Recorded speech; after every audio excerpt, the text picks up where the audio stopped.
ડેસર ખાતે આવેલી એપીએમસીમાં ભારતીય જનતા પાર્ટી દ્વારા ભવ્ય સન્માન સમારોહ યોજાયો હતો. આ કાર્યક્રમમાં પક્ષના નવનિયુક્ત હોદ્દેદારોનું સન્માન કરવામાં આવ્યું હતું, જેના કારણે કાર્યક્રમમાં ઉત્સાહ અને ઉમંગ જોવા મળ્યો હતો. કાર્યક્રમના મુખ્ય આકર્ષણ તરીકે ડોક્ટર હેમાંગભાઈ જોશી હાજર રહ્યા હતા, જેમણે યુવા મોરચાના કાર્યકરોને પ્રેરણાત્મક માર્ગદર્શન આપ્યું હતું. જિલ્લા પ્રમુખ ડોક્ટર બીજે બ્રહ્મભટ્ટ સહિત અનેક આગેવાનો ઉપસ્થિત રહ્યા હતા. આ ઉપરાંત બરોડા ડેરીની તાજેતરની ચૂંટણીમાં વિજયી બનેલા ડિરેક્ટરો, ખાસ કરીને સુરપાલસિંહ પરમાર અને રામસિંહ વાઘેલાનું પણ સન્માન કરવામાં આવ્યું હતું. મોટી સંખ્યામાં કાર્યકરોએ હાજરી આપીને કાર્યક્રમને સફળ બનાવ્યો હતો.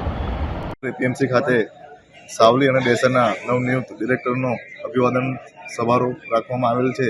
તેમાં અમારા ડેસર ઝોન અને સાવલી ઝોનમાંથી તમામ દૂધ ડેરીઓના પશુપાલકો અને કમિટી સભ્યો, પ્રમુખ મંત્રીઓ આજે અભિવાદન સમારોહમાં આવ્યા છે. કાર્યક્રમની રૂપરેખા શું છે? કાર્યક્રમની રૂપરેખામાં અમારા સંગઠનની ટીમ, ભારતીય જનતા પાર્ટીની પૂરી ટીમ આજે અહીંયા અમારું અભિવાદન કરવા માટે આવવાની છે અને ડેસર તાલુકાના અમારા મતદારો એ પણ અહીંયા ઉપસ્થિત રહેવાના છે.